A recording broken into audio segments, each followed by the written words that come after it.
పరిశుద్ధ నామమునకు మహిమ చెల్లును గాక. మరొక వాగ్దానంతో మీ ముందుకు రావడానికి ప్రభు చూపిన కృపను బట్టి ప్రభువుని గణపరుస్తున్నాను.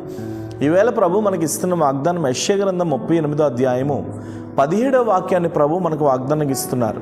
నీ ప్రేమ చేత నా ప్రాణమును నాశనమను గోతు నుండి విడిపించితివి. హల్లెలూయా. నిజమే కదా, దేవుని ప్రేమ చాలా గొప్పది. మనుష్యుల ప్రేమ కంటే దేవుని ప్రేమ ఉన్నతమైనది. మనుష్యుల ప్రేమ ఒకవేళ మనల్ని మోసం చేయొచ్చేమో కానీ దేవుని ప్రేమ ఎన్నడూ మనల్ని మోసం చేయదు. Praise the lord.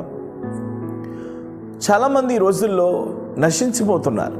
యవనస్తులు ఎక్కువగా, పిల్లలు ఎక్కువగా, వృద్ధులు ఎక్కువగా, తల్లులు ఎక్కువగా ఆత్మహత్యలు జరుగుతున్నాయి, ఎక్కువగా హత్యలు జరుగుతున్నాయి, ఎక్కువగా పాడుపడిపోయినటువంటి బ్రతుకులుగా మిగిలిపోయారు. చంపుకుంటున్నారు, చచ్చిపోతున్నారు. చాలా రకాలుగా ఈ భూమి చాలా రీతులుగా నడుస్తుంది. ఎవరి మధ్యన కూడా ప్రేమ అనేది లేదు. మనుషులందరూ కూడా స్వార్థపరులుగా ఉన్నారు. మనుషులందరూ కూడా అవకాశాలకు వాడుకుంటున్నారు, అవసరతలకు వాడుకుంటున్నారు, పరిస్థితులకు వాడుకుంటున్నారు. నిజంగా ఒక వ్యక్తిని పైకి లేపాలి, ఒక వ్యక్తిని ఉన్నతమైన స్థాయిలో పెట్టాలి అనేటటువంటి ఆలోచన ఈ దినాల్లో ఎవరికీ లేదు. కానీ ప్రభు అంటున్నాడు, ఎవరి ప్రేమ శాశ్వతమో లేదో శాశ్వతం కాదు నాకు తెలియదు, కానీ దేవుని ప్రేమ అనగా నా ప్రేమ శాశ్వతమైనది అని ప్రభు తానే స్వయంగా నీతో చెప్తున్నాడు.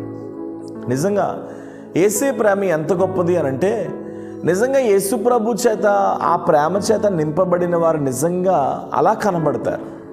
చాలామంది చూడండి, కొట్టినా సరే కొట్టించుకుంటారు, తిట్టినా సరే తిట్టించుకుంటారు.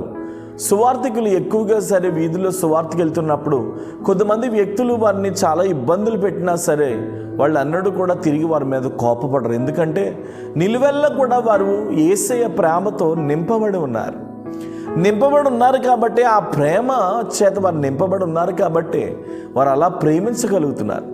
ఈవేళ మీకు చెప్తున్నాను, ఒక మనిషిలో నుండి ప్రభు ప్రేమ మనం చూస్తే ఎంత గొప్పగా ఉంది, మరి స్వయంగా దేవుని ప్రేమను రుచి చూస్తే అది ఎంత గొప్పగా ఉంటుంది.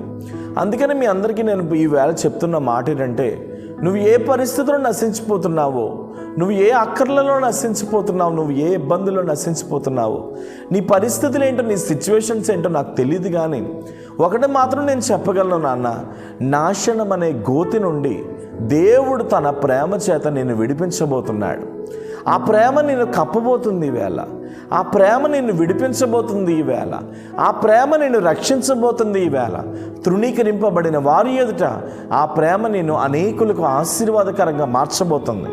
ఒకవేళ ఈ వాగ్దానం చూస్తున్నా నీవు, అందరూ నిన్ను విడిచిపెట్టారా, అందరూ నిన్ను వెలివేశారా, అందరూ నిన్ను త్రోసివేశారా, అందరూ నిన్ను తృణీకరించారా, నీవు నమ్మిన వారిని నిన్ను దూషిస్తున్నారా, నీవు ప్రేమించిన వారిని నిన్ను హేళనగా చూస్తున్నారా, అయితే నీకు ఒక శుభవార్త. మనుషుల ప్రేమలో స్వార్థాలు ఉంటాయేమో కానీ నిజమైన యేసయ్య ప్రేమలో ఏ స్వార్థము ఉండదు. ఆ ప్రేమ ఈవేళ నిన్ను కమ్ముకోబోతుంది. ఆ ప్రేమ ఈవేళ నిన్ను తాకబోతుంది. ఆ ప్రేమ ఈవేళ నిన్ను రక్షించబోతుంది. ధైర్యం తెచ్చుకో, నిబ్బరం కలిగి ఉండు. ప్రార్థన.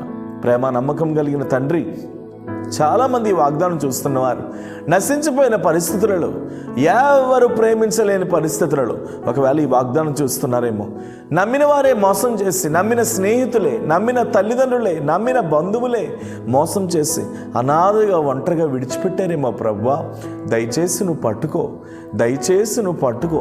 ఎందరికైతే ఈ ప్రేమ లేదు, యేసు నామంలో నీ ప్రేమను వారి జీవితాల్లో ఉంచమని ప్రార్థన చేస్తున్నా. నీ ప్రేమ వారిని ఇప్పుడే ఆవరించును గాక. మనుషులందరూ తృణీకరించినప్పటికీ నీ ప్రేమ చేత వారు నడిపించబడుదురు గాక. నీ ప్రేమతో వారు నింపబడుదురు గాక.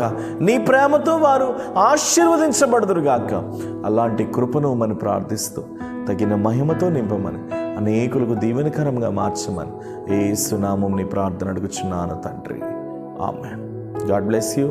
నిశ్చయంగా ప్రభు ప్రేమ మీతో ఉంది. అనేకులకి వాగ్దానం షేర్ చేయండి. ఖచ్చితంగా అవసరం ఉంటే కాంటాక్ట్ చేయండి. Praise the lord.